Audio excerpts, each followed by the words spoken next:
Okay, our next speaker is Nick Egnatz. He's Great. been involved with AMI for a good number of years. Stephen and I first got in contact with Nick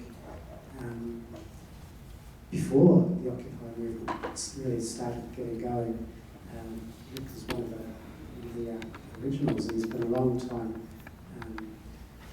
protesting against war. He's a veteran from the Vietnam War, and he's devoted a lot of his recent past to seeking and demanding justice, both monetary justice and other justice to do with peace and opposing war. So please give a warm welcome to Nick Egnatz, who's going to be talking about monetary reform for dummies. So it's again another introductory course, but this is a good opportunity for us all to learn about how to reach out to people who are new to this. So please give a warm welcome to Nick Egnatz.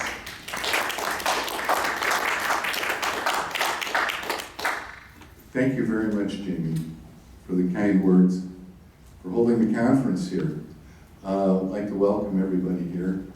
And this is such an apt title here, Monetary Reform for Dummies, like me, because I made another presentation of yesterday, and it didn't copy.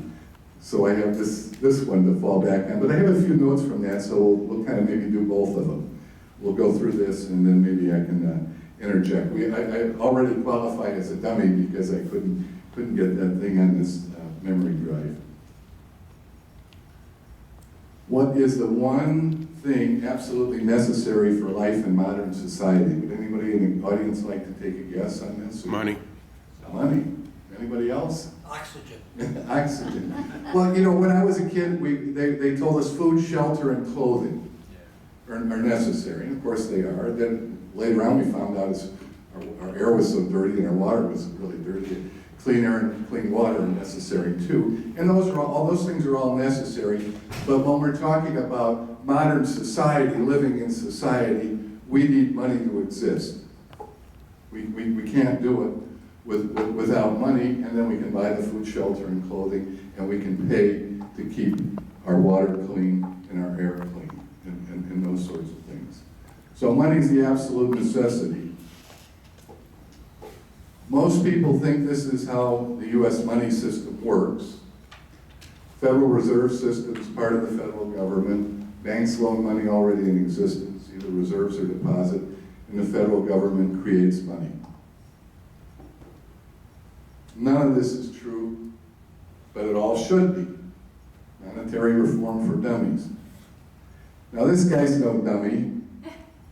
Jonathan Adair Turner. He is he calls himself a technocrat. He was the chairman of all of these different big organizations in the UK, and so he's one of the top guys. He gave a speech at the Stockholm School of Economics, I believe it was. Anyway, this is what he said. Monetary textbook assumptions are dramatic and wrong. They tend to assume that what banks do is take deposits from household depositors and lend it to borrowers. That misses the insight that banks create credit and money and purchasing power. And that ignores almost entirely the fact that most credit extension is no longer funding business capital projects. So this guy's a real insider into the ruling elite. And he came out and said this. That was a big deal when he said this. I'm not sure, it was several years ago. The Federal Reserve, like many other central banks, is an independent government agency. This is the Federal Reserve talking. But also one that is ultimately accountable to the public and Congress. And it goes on about what they do. Maximum employment, stable prices, moderate long-term interest rates. That's the goals of the Federal Reserve, which were given to them by Congress. And they have 12-member Federal Open Market Committee, which determines policy. Seven of those people are come through our government, nominated by the president, confirmed by the Senate. And five of them are Federal Reserve Bank presidents, including the New York Fed president is always in that group. The others rotate. But it's independent of whom? Us. All 12 members of the Open Market Committee, they're either bank presidents or academics entirely committed to continue the present monetary system of money created as debt. So there's no independent thought. In fact, Gopher Schuler and I have been working on a paper where we're kind of critiquing the Federal Reserve, and not just the Federal Reserve, but the entire monetary establishment, the economics profession, because there is no openness of thought. If anybody is open in their thought, they are sent off to Siberia or someplace. They're not allowed. So we're not going to get into that, but that's exactly the way it is. This is, again, this was made a little while ago, so I'm not quite sure if we're still at 22%. But anyway, that's the real unemployment rate. So I don't care if they tell me it's 4.0 or 3.9 or whatever it is. This includes all the people that are out of work that want to work, or the people that are working part-time jobs that aren't making enough money and want to work a full-time job. Inflation calculator, what does this mean? I don't know. What it means is that the present system is not inflation-free. So something purchased in 1913, that was when the Federal Reserve Act was passed, for $1 would today cost almost 25 bucks. 2,372% rate of inflation. What has the Federal Reserve actually accomplished? So this monetary system, with the Federal Reserve in charge, the Federal Reserve is, they say they're independent. And we said again, independent of who? They are,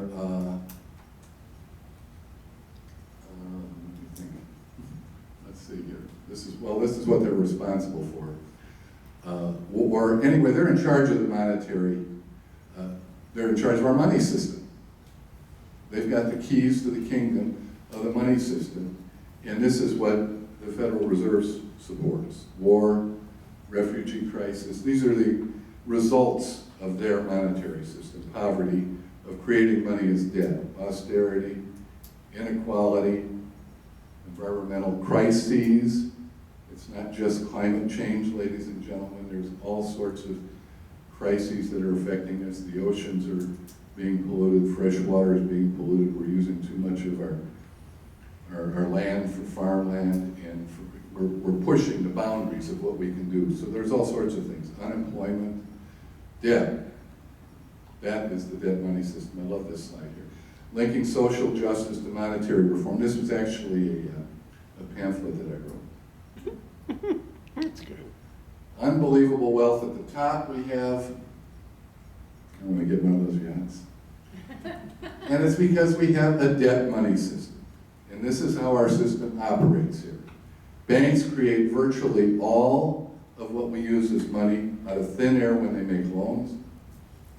As loans are repaid, the money is erased from the bank's books. It no longer exists.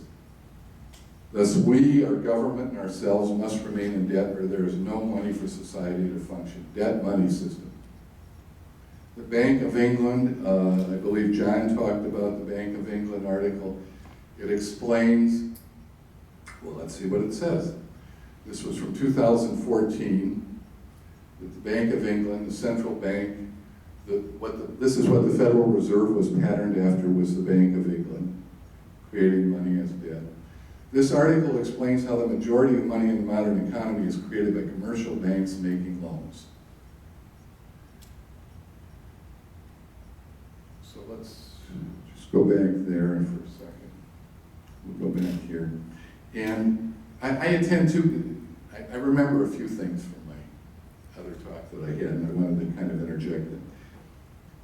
I attend 2 conferences a year, this one, and I love to attend here. And we have another conference in Gary, Indiana, at Indiana University Northwest. And it's an annual conference on participatory democracy.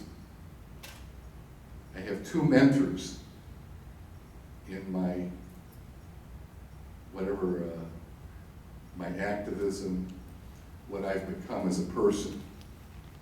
Stephen Zarlinga is the mentor for monetary reform, instructing and helping, bringing me along and so many others here along so that we can understand what we can actually, how we can change our society so it really works for people.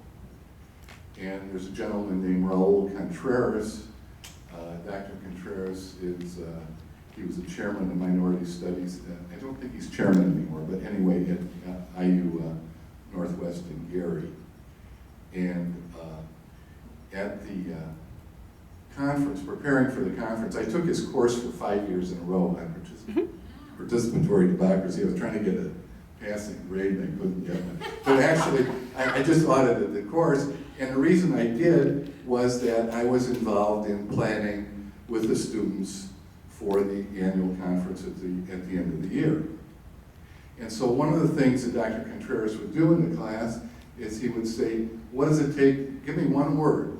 Write it down. One word for what it means to be an American. If you're searching for word. Now this is not the typical group here. I think maybe some of us are a little more introspective and maybe not lining up with things. But think, what was the country founded for? Why did they found this country? Would anybody like to hazard a guess on what that one word might be? Equality. Freedom, liberty. I heard equality too, but they didn't care about that. Property. Freedom. And when we give that, he asked that question in class, usually the vast majority say freedom or liberty, which is the same thing. Yes, Sue? It does say all men are created equal, right? That's on a dollar bill, I think. But that wasn't in, when the country was created, they didn't go with all, that was a Declaration of Independence, but all men are created equal, but they didn't go along with that once they wrote the Constitution out.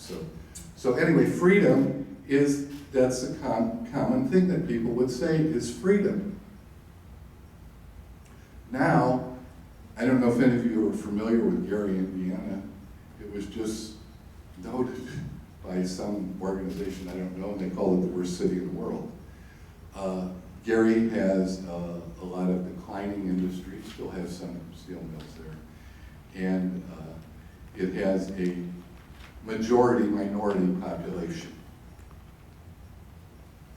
So everybody in Gary is not lined up with that, or in our conference, not lined up with that one word of freedom to describe being an American. Some of them came up with the word slavery, because that's their history. And now we have a money system where the money is based on debt. We have to be in debt or there is no money in the system.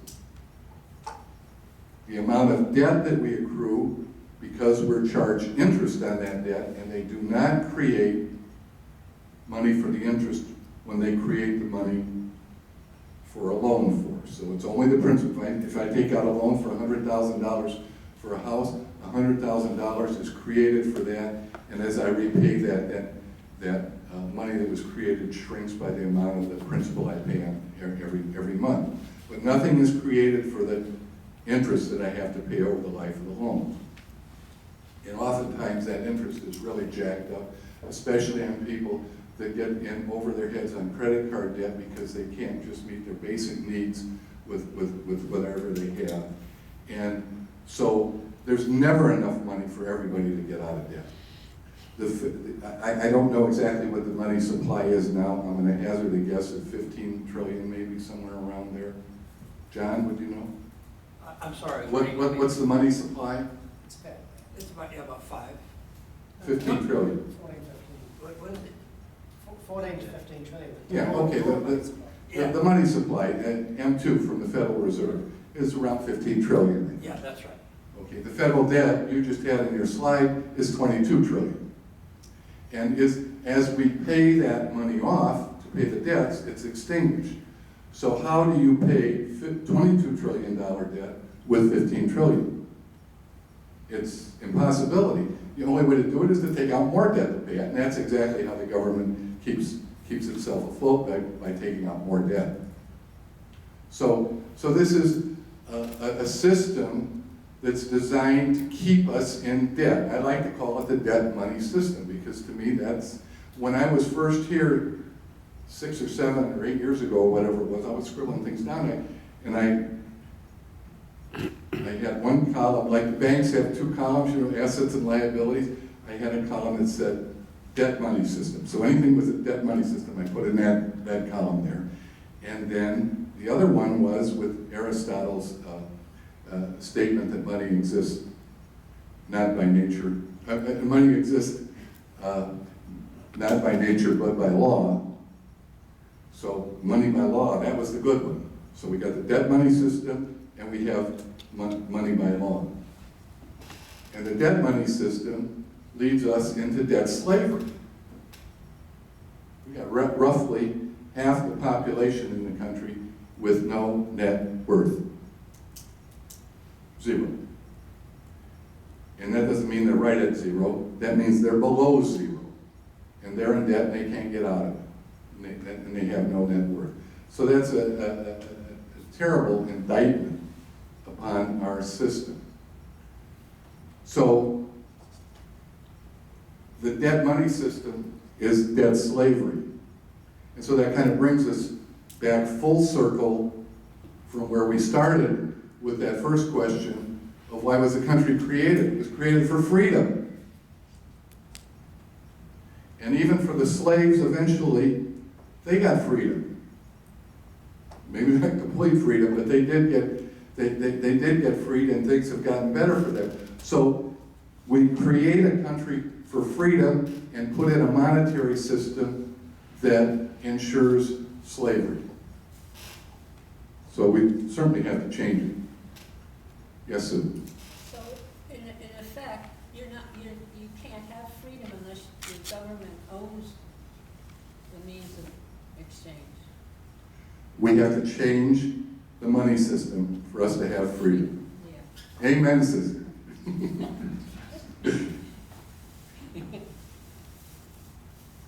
Which is the real money? Let's see what this says here. Federal Reserve pays government face value. Okay, so this is about the coins. The coins are the only real money in the system. And actually, as we found out in researching for this article I'm writing, that even the Federal Reserve notes, they just become part of the debt money system completely. So they're just used as the banks, just like loaning you for a mortgage or whatever it is, or to buy money, or loaning money for a car or a house or something or other. So they just become part of that system. But it is kind of, one way I like to look at it is that we get, let's see, 14.3, it's actually, I think it's 13.2 cents now. This changes every year, how much it costs to make a $100 bill. And so our government gets 13.2 cents for a $100 bill. So that's the more accurate, up-to-date figure.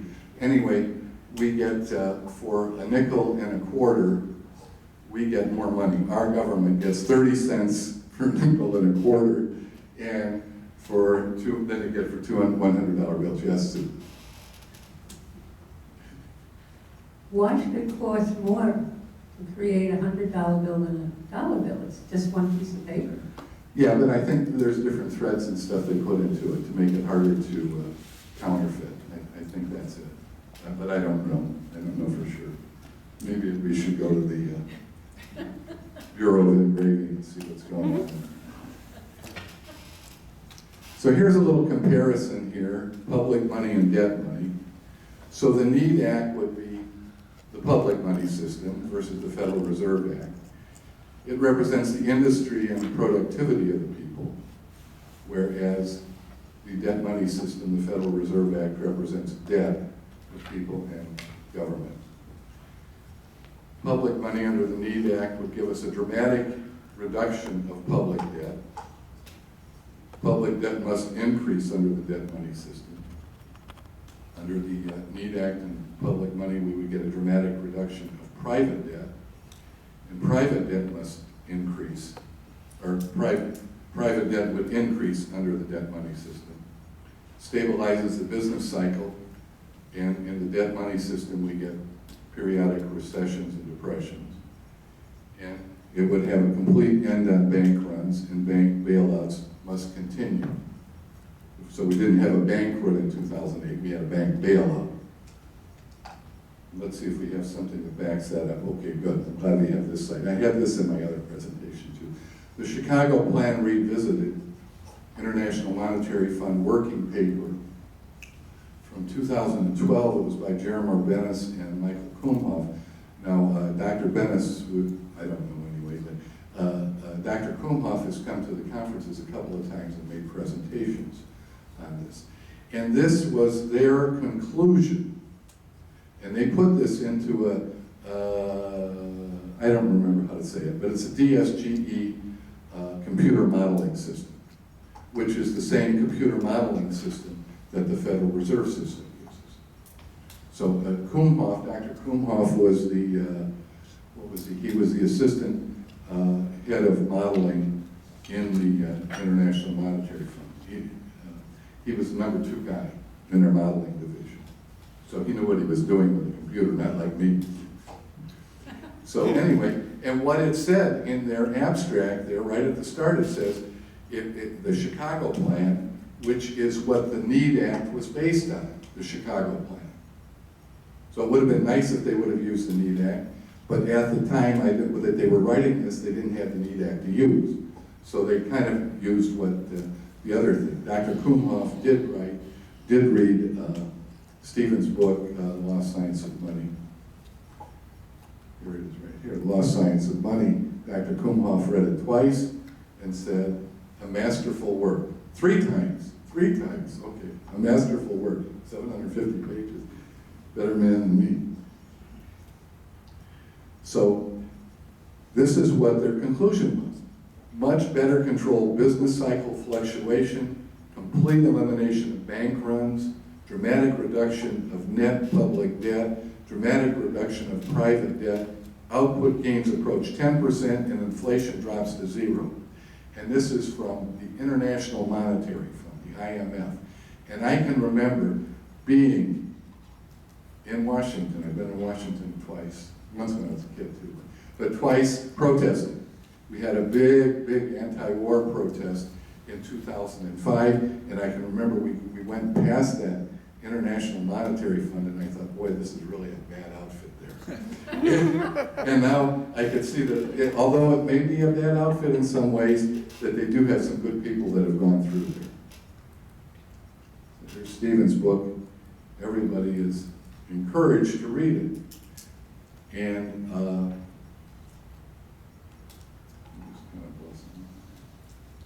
so these are the 3 necessary reforms of the NEED Act. And remember, this is kind of lined up exactly with what most Americans think. The Federal Reserve System becomes part of our federal government. It would be stripped down to, but then it would be put into the government, just what everybody thinks now, or most people do.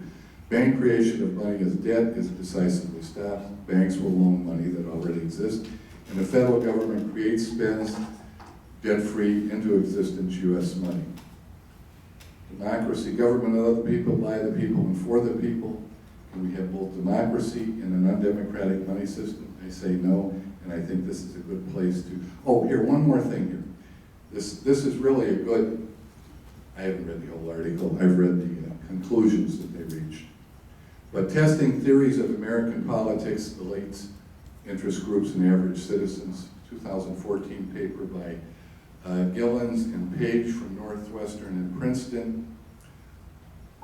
What does it say? Multivariate analysis of almost 1,800 policy issues indicates that economic elites and organized groups representing business interests have substantial independent impact on U.S. government policy. So elites and groups representing business interests substantial independent impact on U.S. government policy, while average citizens and mass-based interest groups have little or no independent influence. So this is where, as we move forward with monetary reform, we need to do it hand in glove with participatory democracy, because we don't have participatory democracy according to this paper. Nobody's proved them wrong either.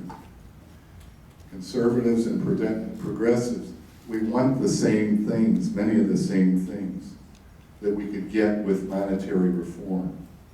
Monetary reform is just another word for social justice. When I read Stephen's book, he was trying to get me to read it for like a year or two when I first met him or something or other, talked to him, and he said, Nick, you have to read it. You know, okay, so I had to read it, and I read it.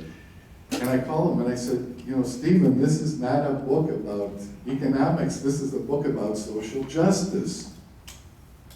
That's what monetary reform is. Monetary reform is social justice. Conservatives want a sound fiscal policy. Good luck with that, with the present debt money monetary system. We are almost $1 trillion in the arrears every year with their present system. That's not a sound fiscal policy. They want to pay off the federal debt. They want to end government deficits. You can't do it with this monetary system, debt money. Progressives want jobs and infrastructure. They want to transition to clean, sustainable energy, national health care plan, fund education, forgive student loan, things like this. These things can all be done, both sides of the equation, with monetary reform. This is not a conservative issue, it's not a progressive issue, it is a human issue, an American issue for us as citizens. I'm going to leave you with a quote. This was in the article I just wrote.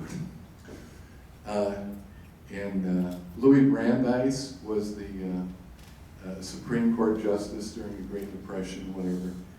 And I'm paraphrasing him, I can't think exactly what it was. The number one office in the country is that of public citizen. Nobody's going to do this for us. We can get politicians to do it, but we got to work like hell and really raise a ruckus and educate people and get other people involved to do it. Because once they're pushed, the politicians will do anything you tell them to do.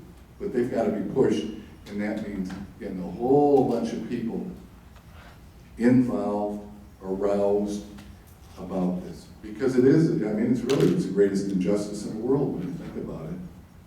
Because we can't fix the other things as long as we have this debt-based monetary system. Good, that's the end of it, because I'm done. Thank you very much.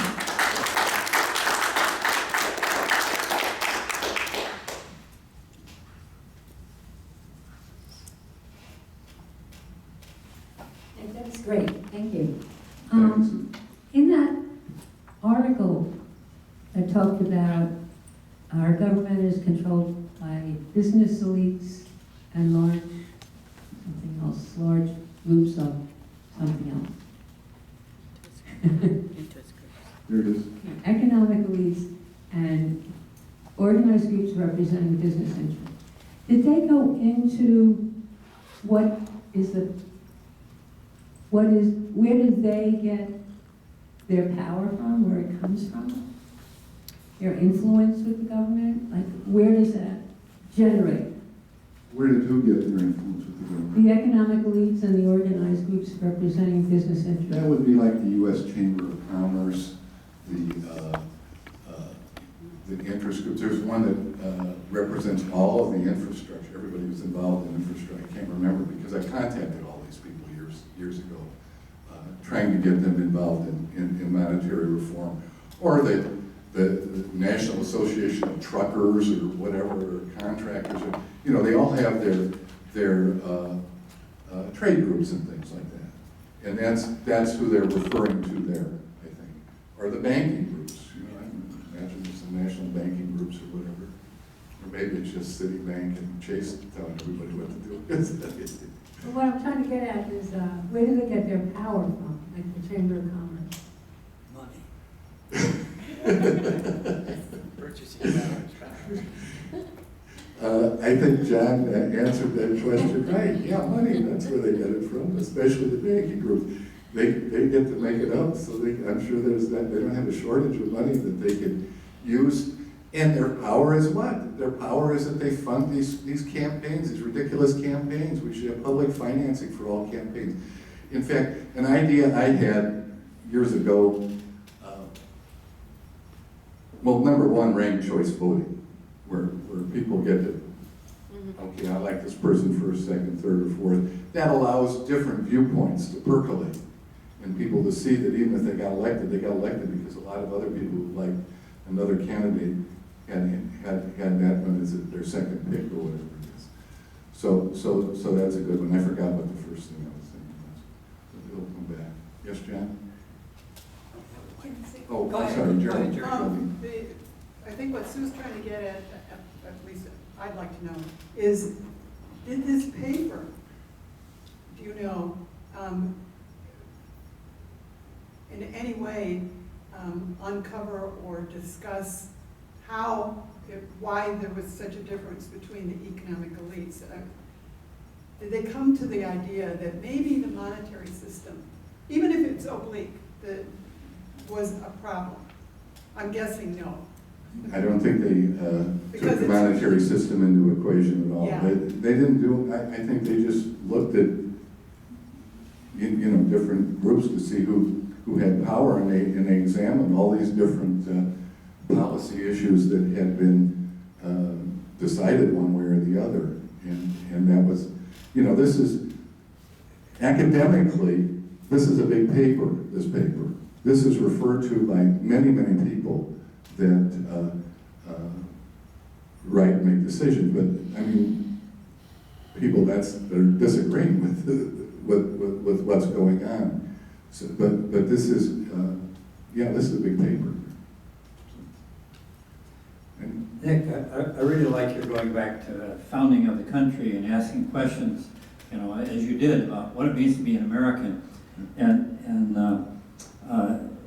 it's interesting because Sue raised the issue, well, what about equality? And you pointed out that equality was in the Declaration of Independence, but it somehow faded by the time that they wrote the Constitution.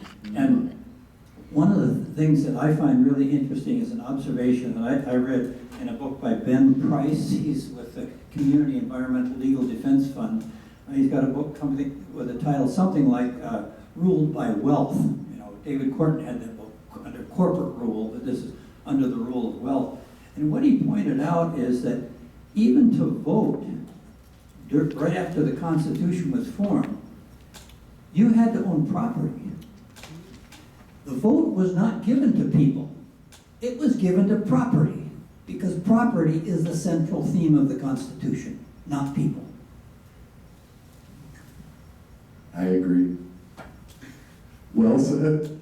I should have put that in there too. but you're exactly right. You're exactly right. And the slaves were considered property too. And that's no longer true. So now everyone can vote, and that includes, all citizens. So we've come a long way since then, and we have made some changes, and there is room for amendments, and that's part of the beauty of our system.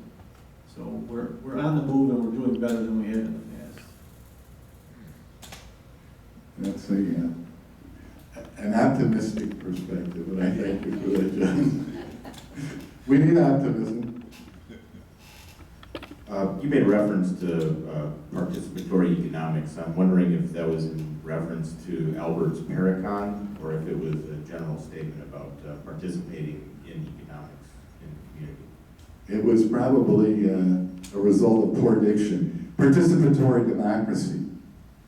So that was what we were talking about, and that was from the Indiana University conference that I go to in the class and everything that we've had there, where we talk about participatory democracy. So participatory democracy to me is, it's social justice, and monetary reform is social justice. I don't think that we're going to be able to change our monetary system and until we get the people involved in our democracy here. I'd just like to, Howard? can I comment on one of the things that John said? I think you're absolutely right, that the history of this country has started from a not very good place in terms of how it defined freedoms and liberties and who got it. But the story has been a continuous battle of people to have rights, because it started out with property having rights. That was given initially. But even universal suffrage among white males was something of a struggle. And then, of course, extending it to women and to blacks, too, were enormous struggles. So it's interesting that property was the initial thing, and we had to fight all the way. But that has been the fight for social justice, and it has had some good effects, and that's why we continue.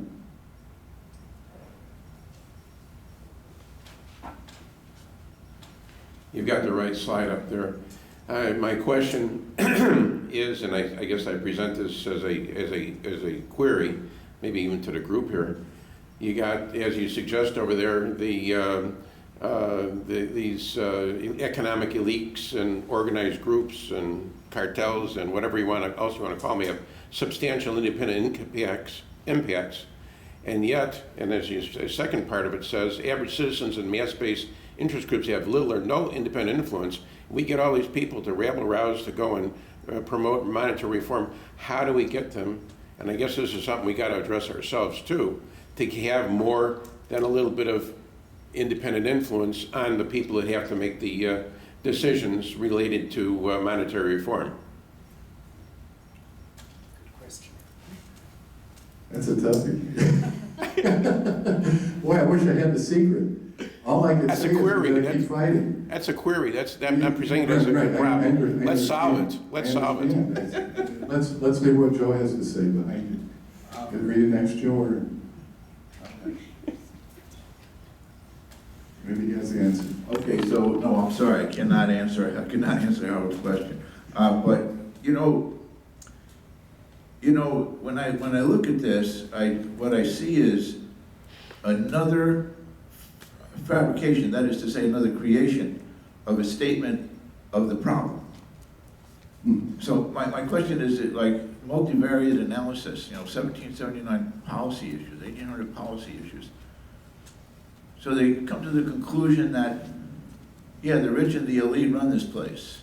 Yes. A pretty easy one, I would say, You probably could have done it with 1,200 policy issues, or 12, What's the solution? I mean, where do they go in the end? What's the conclusion that they come to? Is the conclusion that they come to that we have a wide disparity of powers and interests that are either on the one side of, I'm going to say, the few and the elite, and the other side of the many and the powerless. And it's like, to me, it's what kind of an observation is that? Well, where does that leave us in terms of how to fix it?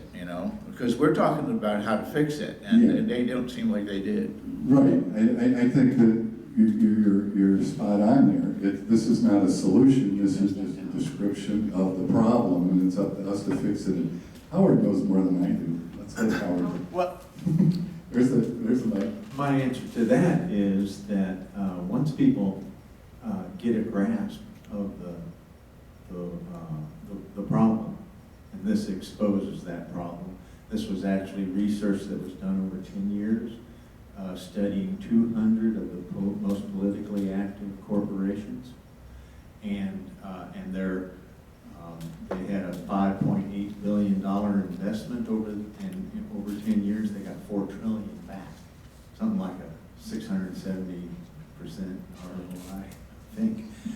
And but I think it's important that people know they don't have any influence, and that should piss them off so that they demand it. That's what I'm looking for. I'm looking for a whole bunch of people to say, all right, enough of this shit. Well said, Howard.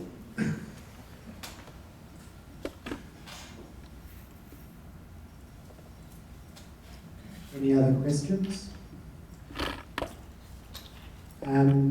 Well, quite an idea, Nick. In that paper that we've been discussing, that Joe was talking about and others, were there any examples of when the people's demands and the elites' desires were aligned? And then did that get a result? I doubt if they were aligned ever, but I don't know. I don't know. All I know is the conclusion here. Howard probably knows more about the paper than I do. And I think it's good to have the paper because it's ammunition for us or whatever when we're making a point. You know, I mean, I just finished writing this critique of the economics profession. You know, they're doctors. I'm not a doctor. I took one economics course, Econ 101, in school. So, but really the way the economics profession is, and I know we're not talking about this exactly right now, but the economics profession, which is this mentality, they've got blinders on. They don't look at anything else. They just go right out there. And then when you get into some of the examples that the Federal Reserve economists are not even allowed to talk amongst themselves before they go to their meetings and stuff. And they're supposed to just stay in their offices. And I sent a letter to 10 Federal Reserve economists asking them basically who creates our money. And 11 of them, I think, yeah. And I got one answer, and it was the guy sent me a real nice letter, and he said, you know, the things that you bring up are very important, but that's up to our public relations department to tell me who creates our money. This guy's a PhD. So we need to take these people on. And there are a few, you know, we have a few, touched something, I shouldn't have done it. Just touch it again. No, I don't know what I touched. Anyway, we need to take them on. We have a few, you know, doctors in economy or economics, but there's a few, and we have to take them on. We have to make them accountable, really. Like this is a horrible system that they have, and they're not presenting it to us. It's fraudulent. Our money system is fraudulent because we don't know about it. And it's not that hard to explain that they create the money as debt and that they only exist in debt. And we're going to be in debt. And that's our system. And for the fact that the American people don't know that, that's an indictment on the economics profession. And it's not just the Federal Reserve, but if you're outside that loop, there's one article where they talked about the top 5 economics journals. So if you want to go anywhere as an economist, you have to publish in one of the top 5 journals. The top 5 journals are completely controlled by Federal Reserve economists on their editorial boards. And to even get an article in these things, you need a Federal Reserve. It helps to have, greatly helps, to have a Federal Reserve economist put his name alongside yours there. So there is no, you know, the work that Dr. Huber has done, Dr. Kumhoff has done, these things should be talked about. How come the Federal Reserve hasn't talked about Stevens' book, about the Need Act? They have 348, not economists, they've got more than that in economists, but macroeconomists, monetary economists. 348, that's the number that we came up with in the Federal Reserve. And nobody has written an article about money creation. There's one thing that's out of the Dallas Fed, which is an article about money. It goes on and it's kind of a cartoon type thing. And it does explain money creation as fractional reserve lending in about 2 paragraphs out of the whole thing. And that's the only article I can find out about money creation from the Federal Reserve. You know, when I'm Googling, I put Federal Reserve money creation. Federal Reserve money creation in a modern economy, the title of the Bank of England article. They didn't respond to that Bank of England article. You know, that wasn't something I wrote. I don't expect them to respond to me. But they don't respond, they don't, it's such a lockstep thing that you can't step outside these narrow bounds of thinking. And it isn't just about money creation. They have other things that are kind of funny too there within the, there it is, back. And anyway, they have some other things. Sue, I guess we'll have one more question, then we're gonna, you know, we can do all this stuff later. Please.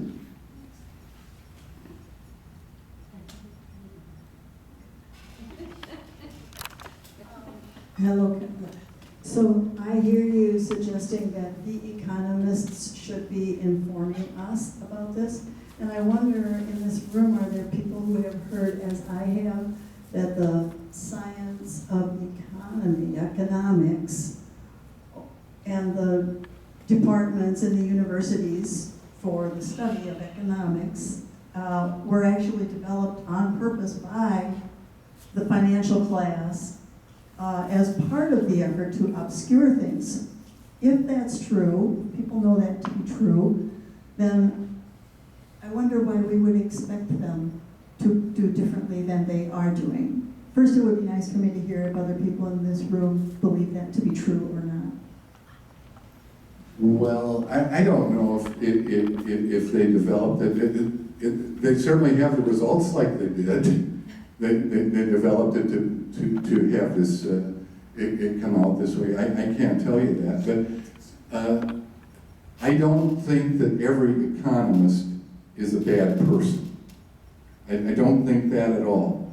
And I think that we need to raise a little ruckus here and try to let the good ones come out and give them a little space where maybe they can come out and say something. I mean, that's what we need to do.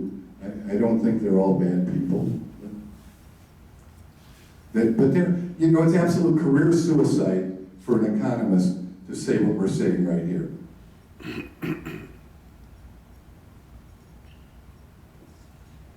We had an economist that came here, I think 2 years in a row, and I can't remember his name. He was from the East Coast. Sergio Turner. Sergio. And he's not going to get tenure or anything. They've got him on as an adjunct or something or other. He said he was doing okay. That he liked to teach and he was doing what he wanted and everything like that. But you know, if he's like Dr. Contreras in that minority studies program. You know, they can kind of put up with some of these guys a little bit, but they're not going to advance. And it's a whole different ball game in economists and when you get into sociology too. So there's a lot more room for discussion in sociology departments than there is our I think we have to really move along, don't we, Jamie? Okay. So you can just do that last question. Okay. Okay. I want to answer what Mary said, because from my experience, I was involved learning from friends in New York City about Henry George from the 19th century. And there have been articles written specifically because he was very, very powerful figure, and his understandings about the economy were having an effect. So the political economy back then was based on land, labor, and capital. You know, real things. And you analyze them, you know, how they work. And in the turn of the century, in 1900, along came this new profession of economics, and they took out land. And they just have labor and capital. So, you know, you can't think about how the world really works.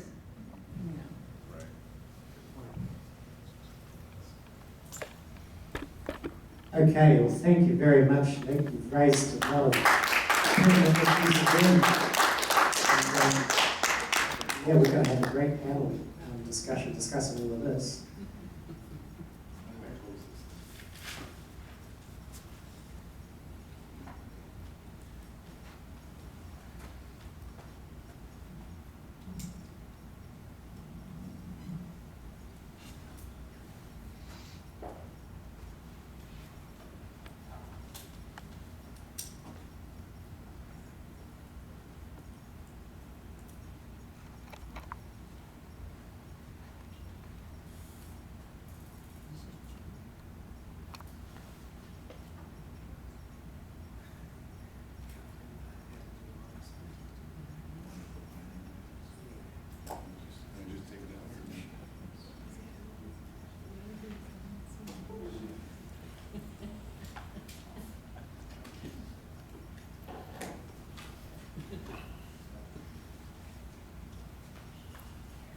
Okay.